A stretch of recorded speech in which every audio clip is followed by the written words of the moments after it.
കോൺഗ്രസ് നേതാവിന്റെ വീട്ടിൽ തീക്കൊളുത്തി ആത്മഹത്യ ചെയ്ത ഇബ്രാഹിം ഹാജിയുടെ മരണത്തിന് ഉത്തരവാദികളായവരെ നിയമത്തിന് മുന്നിൽ കൊണ്ടുവരണമെന്നാവശ്യപ്പെട്ട് ജൂലൈ 2-ന് തിരുവള്ളൂരിൽ ആക്ഷൻ കമ്മിറ്റിയുടെ നേതൃത്വത്തിൽ പൊതുയോഗം സംഘടിപ്പിക്കുമെന്ന് ഭാരവാഹികൾ വാർത്താ സമ്മേളനത്തിൽ അറിയിച്ചു. എന്റെ ഇഷ്ടങ്ങൾ എന്റെ ഫാമിലിക്ക് അറിയാം. Family wedding centre. Thiruvallur panchayat LDF കമ്മിറ്റിയുടെ നേതൃത്വത്തിൽ കഴിഞ്ഞ ദിവസം ഒരു ആക്ഷൻ കമ്മിറ്റിക്ക് രൂപം കൊടുത്തിട്ടുണ്ട്. അപ്പോൾ ഇങ്ങനെ ഒരു ആക്ഷൻ കമ്മിറ്റി രൂപം കൊടുത്തിട്ടുള്ളത് നമുക്കറിയാം, കഴിഞ്ഞ ഒരു മാസമായി ഇബ്രാഹിം ഹാജി എന്ന് പറയുന്ന തിരുവള്ളൂരിലെ ഒരു 70 വയസ്സിന് മുകളിലുള്ള ഒരു മനുഷ്യൻ കടത്തനാട് ലേബർ കോൺട്രാക്ട് സൊസൈറ്റിയുടെ തട്ടിപ്പിനിരയായി കോഴിക്കോട് DCC അംഗമായിട്ടുള്ള സുധീർ കുമാറിൻ്റെ വീട്ടിൽ ആത്മഹത്യ ചെയ്തിട്ടുള്ളത്. അപ്പം കഴിഞ്ഞ 29-നാണ് ഈ മരണം നടന്നിട്ടുള്ളത്. യഥാർത്ഥത്തിൽ അദ്ദേഹം ആത്മഹത്യ ചെയ്യേണ്ടിട്ടുള്ള സാഹചര്യം ഇവിടെ വടകര കേന്ദ്രീകരിച്ച് കടത്തനാട് ലേബർ കോൺട്രാക്ട് സൊസൈറ്റി എന്ന് പറയുന്ന ഒരു സ്ഥാപനം, ഒരു പണമിടപാട് സ്ഥാപനം കഴിഞ്ഞ കുറച്ച് കാലമായി നടത്തുകയാണ്. തികച്ചും എല്ലാ തരത്തിലുള്ള വിരുദ്ധമായിട്ടുള്ള നിലപാടുകൾ സ്വീകരിച്ചുകൊണ്ടാണ് ഈ സ്ഥാപനം മുന്നോട്ട് പോകുന്നത്. ഇവരെന്താണ് ചെയ്യുന്നത് വെച്ചാൽ, പല ആളുകളിൽ നിന്ന് വലിയ പലിശ ഓഫർ ചെയ്തുകൊണ്ട് കോടിക്കണക്കിന് രൂപ ഡെപ്പോസിറ്റായി സ്വീകരിക്കുകയും അങ്ങനെ സ്വീകരിക്കുന്ന പണത്തിന് ഒരു തരത്തിലും തിരിച്ച പണമോ അതിൻ്റെ ഇൻട്രസ്റ്റോ കൊടുക്കാത്ത സാഹചര്യമുണ്ടായി. ഈ ഇബ്രാഹിം ഹാജിയുടെയും ലക്ഷക്കണക്കിന് രൂപ ഇതേ പ്രലോഭനത്തിൽ വഴങ്ങി അദ്ദേഹത്തിൻ്റെ ജീവിതകാലം മുഴുവനായി സമ്പാദിച്ച എല്ലാ പണവും ഈ സൊസൈറ്റിയിലേക്ക് അയാൾ ഡെപ്പോസിറ്റ് ചെയ്തു. അപ്പോൾ പലപ്പോഴും ഇതിൻ്റെ പലിശ കിട്ടാൻ വേണ്ടിയും അതുപോലെ തന്നെ അയാളുടെ മുതൽ സംഖ്യ കിട്ടാൻ വേണ്ടിയും ഇതിൻ്റെ ഡയറക്ടർ ബോർഡിനും അതുപോലെ തന്നെ ഈ സൊസൈറ്റിയിലും ഇതിൻ്റെ പ്രസിഡൻ്റ് ഉൾപ്പെടെയുള്ള ആളുകളെ നിരവധി തവണ സമീപിച്ചിട്ടുണ്ടെങ്കിലും ഇവർ പണം കൊടുക്കാനും തയ്യാറായില്ല, ഇതിൻ്റെ പലിശ കൊടുക്കാനും തയ്യാറായില്ല. അവസാനം ഇതിൻ്റെ സുധീർ കുമാർ എന്ന് പറയുന്ന ഇതിൻ്റെ ഡയറക്ടർ, നേരത്തെ ഇതിൻ്റെ പ്രസിഡൻ്റായിരുന്നു, ഇപ്പം ഡയറക്ടറായിട്ടുള്ള സുധീർ കുമാറിൻ്റെ വീട്ടിൽ നിരവധി തവണ പോയിട്ടുണ്ട്. ഈ മരിക്കുന്നതിന് തൊട്ട് മുമ്പേ പോയ ദിവസം വളരെ വ്യക്തമായി തന്നെ ഇനി ഞാൻ ജീവിച്ചിരിക്കില്ല, ഞാൻ ഈ വീട്ടിൽ വന്ന് ആത്മഹത്യ ചെയ്യും, എൻ്റെ പൈസ കിട്ടിയിട്ടില്ലെങ്കിൽ പറഞ്ഞിട്ടാണ് തൊട്ട് മുമ്പേ പോയിട്ടുള്ളത്.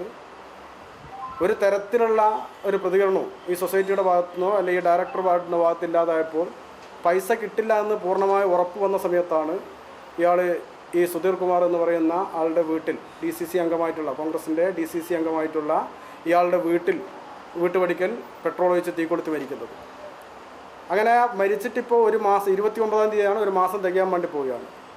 ഈ മരണവുമായി ബന്ധപ്പെട്ടുകൊണ്ട് നമുക്കറിയാം പുറത്തു വന്നുകൊണ്ടിരിക്കുന്ന വാർത്തകൾ, ഇതുപോലെ ലക്ഷക്കണക്കിന് രൂപ വിവിധ ആളുകൾ, വടകരയുടെ പരിസര പ്രദേശങ്ങളിലെ ആളുകളുടെ പൈസ ഇതേ കൊള്ളസംഘം വാങ്ങി വെച്ചിട്ടുണ്ട് എന്നുള്ളതാണ്. ആർക്കും പൈസ കൊടുക്കാൻ വേണ്ടി തയ്യാറായിട്ടില്ല. അപ്പോൾ സ്വാഭാവികം ഇതുമായി ബന്ധപ്പെട്ടുകൊണ്ട് വടകര പോലീസ് എടുത്തിട്ടുള്ളൊരു കേസ് എന്ന് പറയുന്നത് ഇതൊരു അസ്വാഭാവിക മരണം എന്നുള്ള രീതിയിലേക്ക് ആ കേസിനെ എഴുതി തള്ളുകയുണ്ടായിട്ടുള്ളത്.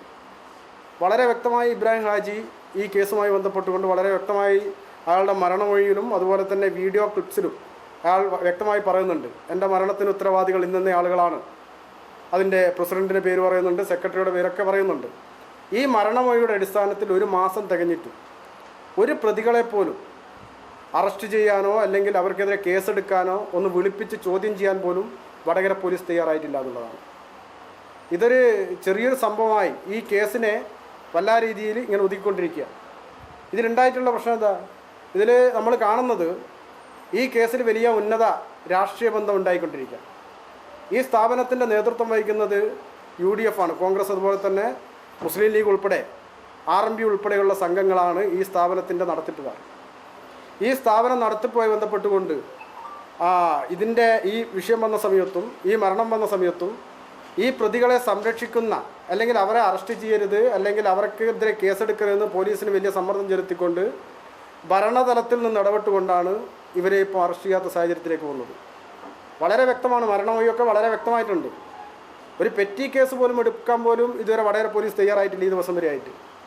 അപ്പോൾ ഇതിൻ്റെ പശ്ചാത്തലത്തിലാണ് ഈ തിരുവള്ളൂർ കേന്ദ്രീകരിച്ചുകൊണ്ട് ഇപ്പോൾ ഒരു ആക്ഷൻ കമ്മിറ്റിക്ക് രൂപീകരിച്ചിട്ടുള്ളത്. ഇപ്പോൾ തിരുവള്ളൂർ മാത്രമായി ഞങ്ങളിതിനെ ഒതുക്കാൻ വേണ്ടി തീരുമാനിച്ചിട്ടില്ല. ഇപ്പോൾ അടുത്ത ദിവസം തന്നെ ഈ തട്ടിപ്പിനിരയായിട്ടുള്ള ആളുകളൊക്കെ ഞങ്ങളെ സമീപിക്കുന്നുണ്ട്, ഞങ്ങൾ അങ്ങോട്ട് സമീപിക്കുന്നുണ്ട്. ഇവരെയൊക്കെ പങ്കെടുപ്പിച്ചുകൊണ്ട് വളരെ കൃത്യമായി പോലീസ് ഇതിൽ കൃത്യമായ ഇടപെടൽ ഉണ്ടായിട്ടില്ലെങ്കിൽ ഈ തട്ടിപ്പിനിരയായിട്ടുള്ള ആളുകളെ ഉൾപ്പെടെ വെച്ചുകൊണ്ട് വലിയ സമരപരിപാടിയായി മുന്നോട്ട് പോകണമെന്നുള്ളതാണ് ഇപ്പോൾ ആക്ഷൻ കമ്മിറ്റി ഇപ്പോൾ തീരുമാനിച്ചിട്ടുള്ളത്. ഇതിൻ്റെ ആദ്യഘട്ടം എന്നുള്ള നിലക്ക് ജൂലൈ 2-ാം തീയതി തിരുവള്ളൂർ ഒരു ബഹുജന കൂട്ടായ്മ ഇതുമായി ബന്ധപ്പെട്ടുകൊണ്ട് ഇപ്പം വെച്ചിട്ടുണ്ട്. അതിനുശേഷം ഞങ്ങൾ ആലോചിച്ചുകൊണ്ട് തന്നെ മറ്റ് സമരപരിപാടികൾ ഞങ്ങൾ തീരുമാനിക്കാൻ വേണ്ടി പോവുകയാണ്.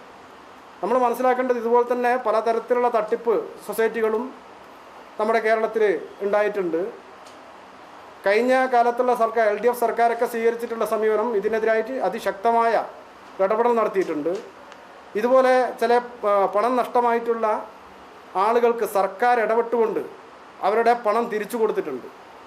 പക്ഷേ ഒരു മാസം തികഞ്ഞിട്ട് ഈ ഗവൺമെൻറ് ഇതുമായി ബന്ധപ്പെട്ടുകൊണ്ട് ഈ സൊസൈറ്റിക്കെതിരെ കേസെടുത്തില്ല എന്ന് മാത്രമല്ല, അവരുടെ നഷ്ടം അവർ അടച്ച പൈസ തിരിച്ചു കൊടുക്കാൻ ആവശ്യമായിട്ടുള്ള ഇടപെടൽ ഒന്നും നടത്തിയിട്ടില്ല. ഞങ്ങൾ മുന്നോട്ട് വെക്കുന്ന പ്രധാനപ്പെട്ട കാര്യങ്ങളിലൊന്ന് ഇബ്രാഹിം ഹാജിയുടെ കുടുംബത്തിന് നീതി കിട്ടണം.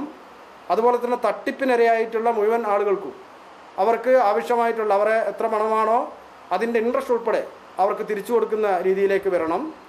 ഈ പ്രതികളെ, ഇവരുടെ മരണത്തിന് ഉത്തരവാദിത്തമായിട്ടുള്ള പ്രതികളെ ഉടൻ തന്നെ അറസ്റ്റ് ചെയ്യണം. അവർക്കെതിരെ കേസ് കൊലപാതകമാണ് യഥാർത്ഥത്തിൽ. അവരെ ഉടൻ അറസ്റ്റ് ചെയ്യുന്ന രീതിയിലേക്ക് ഉണ്ടാകണം. രണ്ടാമത്തെ ഒരു കാര്യം ഞങ്ങൾ പറയുന്നത്, ഒരു ഗവൺമെൻറ് കേരളത്തിലുണ്ട്. ആ ഗവൺമെൻറ് ഇത് വളരെ എന്താ പറയണ്ടേ ഗൗരവത്തോടു കൂടി ഇടപെട്ടുകൊണ്ട് ഈ നഷ്ടപ്പെട്ടിട്ടുള്ള ആളുകളുടെ പണം തിരിച്ചു കൊടുക്കാൻ വേണ്ടി ഗവൺമെൻറ് തയ്യാറാണ്. ഇപ്പോൾ ഇതിൻ്റെ ഡയറക്ടർ ബോർഡിലുള്ള ആളുകളുണ്ട്, പ്രസിഡന്റ് ഉണ്ട്, അതുപോലെ തന്നെ സെക്രട്ടറി ഉൾപ്പെടെയുള്ള ആളുകളുണ്ട്. അവരുടെ സ്വത്ത് കണ്ടു കെട്ടിയിട്ടെങ്കിൽ പോലും ഇവരുടെ തട്ടിപ്പിനിരയായിട്ടുള്ള ആളുകൾക്ക് ഇവരുടെ ആവശ്യമായിട്ടുള്ള പണം തിരിച്ചു കൊടുക്കുന്നത് വരെ ഞങ്ങൾ ഈ സമരപരിപാടിയെ മുന്നോട്ട് പോകും.